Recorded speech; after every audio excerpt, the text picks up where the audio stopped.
So if you ever played PALWORLD, and let's be honest, you all did because this game is addicting as heck, yeah, you at some point probably wondered which are the biggest damage dealers to go for.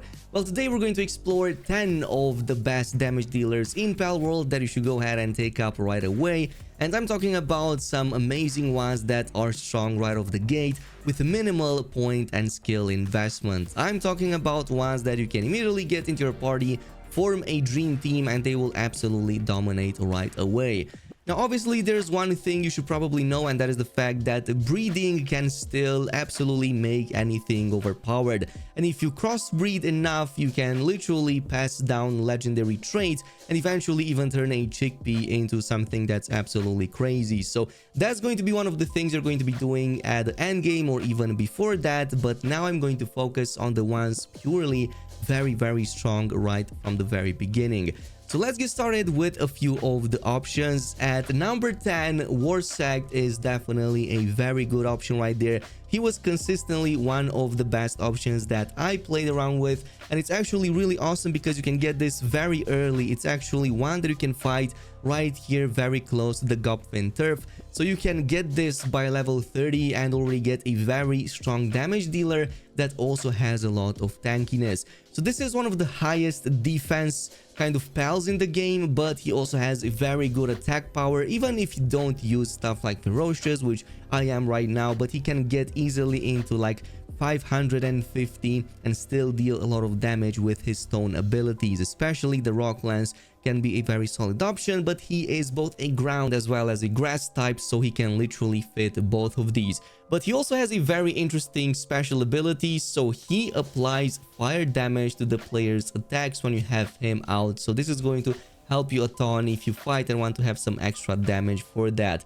Now at number 9, and one of my favorites, is Jormuntide. And Jormuntide comes in with some amazing abilities, assuming that you actually get the proper variant of him.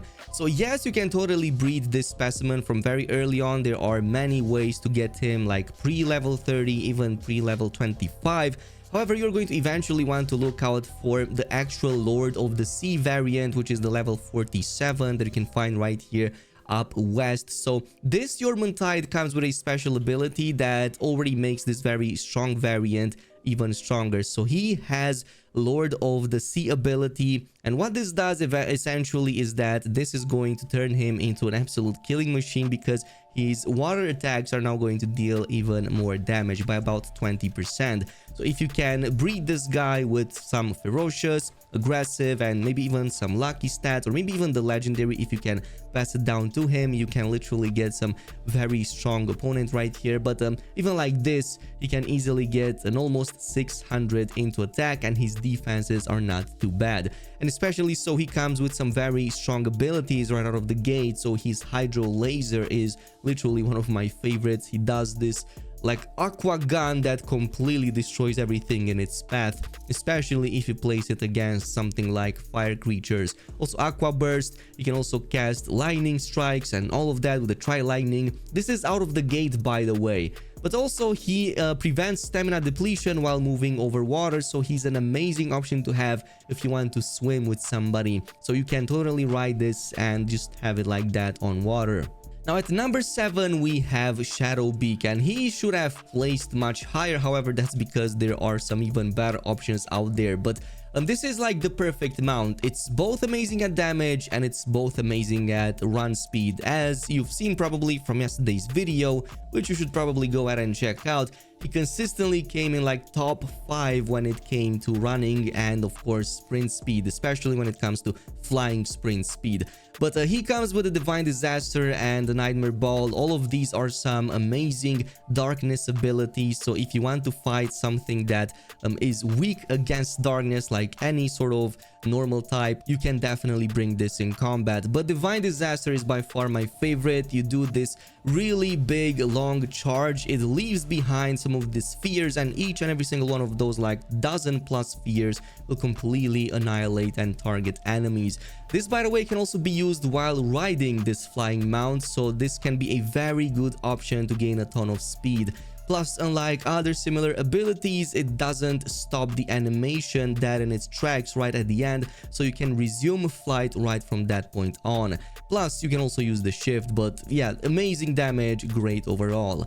Now, moving on to number 6, we have Orzerk. So this is another sort of legendary beast that you can get, but this is like the lightning, the go-to lightning crazy special ability guy. So he has a number of interesting abilities. One of them is that he comes with the Lord of the Lightning, so this increases his lightning damage by 20%. But unlike others, he comes with a very special lightning ability called Keruano. I think I might have pronounced that wrong. Plus, he also has the Lightning Strike, so this combo is absolutely devastating. On the Lightning Strike, essentially, he jumps up in the air, he charges the entire area with electricity, and then just unleashes a powerful Lightning Blast, which is the one that deals the highest amount of damage in my experience, and it's like completely devastating. And usually he's also very fast, so he immediately jumps into Keruano, so this is going to be kind of like a spear that he throws at the enemy to follow up with some nice damage. By the way, if you want to catch this guy, you will find it on the secret island right here up north. Actually, there are many of them that can spawn, especially if you increase that spawn rate, is going to help you quite a bit. Now, the next is going to be Paladius, and he's only at rank 5, but that's not because he deserves that spot. He should be much higher, but I am completely biased towards a much greater PAL. So we are focusing a bit more on damage. However, this one kind of does two things. As you can see, his defense is insane, probably the highest in the game at 901 in this case. Plus, he has a very decent attack nonetheless, and his attacks are also very good. You can, by the way, catch him right here up north in the desert. However, keep in mind, this is a difficult fight. He's like 10k HP and level 50, so you do have to be careful about that. Nonetheless, I do love some of his abilities. So he has a charge attack. I believe that's the spear thrust.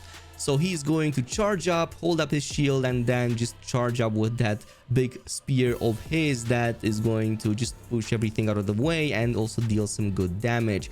His Spell Blast is also very good. So this is an energy sort of beam attack that also gets used against you. So the combo that he usually uses is that he uses Blizzard Spike first to stun and freeze you, which also deals a lot of damage, and then immediately follow up with a Pal Blast that completely annihilates you. But he also uses that combo when he's on your side, so against most enemies this is completely devastating. There are other options, of course. Here you can pick Power Bomb and whatnot, but these are by far the highest in terms of damage. And he also comes with these passive skills. So he is a legendary creature. He also comes with Celestial Emperor. So both of these are absolutely crazy to use. Now, you can pretty much consider Paladius on the same rank or maybe slightly below Necromus. Now, Necromus has slightly more damage at the cost of a bit less defense, so that's kind of like the trade-off. Necromus can be found in the same location, but he's the version that spawns during the night time. So I really like his Dark Laser and the Twin Spear attacks, especially the Twin Spear. I believe places him a little bit ahead. So he essentially charges his spears with this dark energy and then continuously slashes for a pretty long time, which is why in turn this is going to contribute to dealing a lot more damage, assuming that all of those hits actually land on the target, compared to just having the spear charge from Paladius, which only hits once. So if it does happen to do that, you will see him absolutely shredding enemies. But he also has this dark laser beam that's also very good. So definitely something that he uses quite often, but he is going to have to charge this. It's a little bit on a longer duration compared to all of the others. Now, the next one is Blazamut, and this is a pure fire creature coming up with some of the highest damage dealers in terms of fire skills. Plus, it comes with the Flame Emperor, which further buffs those fire abilities, and again, via crossbreeding you can achieve some even higher attack and defenses, but especially on attack. Attack and defenses on this creature are also very good by default. It's also one of the best at the kindling, but essentially you can find this right here at the Obsidian Mountain, and the entrance to its cave is just a little bit up north. However, this creature is completely insane, so some of its abilities, as I've said, include some of these Fireball and Ignis Rage. So Ignis Rage especially kind of just energizes the surrounding ground, as it says, and this is going to cause a ton of these eruptions, which makes it one of the best abilities against large groups of enemies, especially if you ×3 the spawn rate. It also comes with a fireball, which is another amazing one to have. So this just creates that giant fireball that you've likely seen on other pals out there, just dealing a ton of damage, and it also lingers for a bit, so the damage is a bit continuous with the following explosions. But with that out of the way, it's time for the top 3, and yeah, top 3 is going to include Anubis. Anubis is going to be on the 3rd spot, and the reason for that is also because he's very strong, but especially because he's one of the earliest top tier damage dealers you can get in the game. At level 25, he's essentially one of the easiest breeds right now between that Bushi and the Pan King you can get from very early on. So he comes with a few abilities, of course. On his Guardian of the Desert, he also has a couple of very interesting skills, one of which is that he sometimes dodges attacks with high speed, and this, by the way, also works if he is completely stunned, which means that not only does he have pretty respectable defenses, but he also dodges incoming attacks a lot easier. Otherwise, his active abilities are strong right off the gate. So Forceful Charge is a really cool one. When he fights, he dodges a lot and then immediately does a Forceful Charge, which is very fast, dashes him very far away and can deal quite a ton of damage. The Ground Smash is of course his highest damage ability, an AoE Ground Slam which takes down multiple enemies at the same time actually, and can easily deal 1000+ damage even once you get him at around level 25, or well, assuming you level him at that.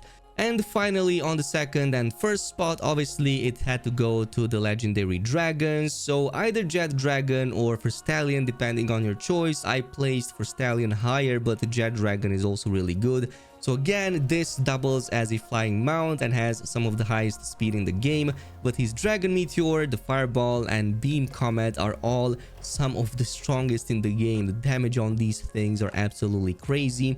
He is a dragon type, so you do have to keep that in mind when you're fighting anything that is strong or weak against that. So if you fight ice creatures, obviously the dragon is going to take a lot of damage, but if you're fighting dark enemies, he's going to absolutely wreck them. Plus, he comes with the legend, again, one of the strongest perks in the game, and Divine Dragon, which increases his dragon attacks. And finally, to the 1st spot, we have Frostallion. Reason being is because the frost and blizzard attacks are much stronger than dragon attacks. So he has the legend, he has the Ice Emperor, all increasing that damage as well as the ice.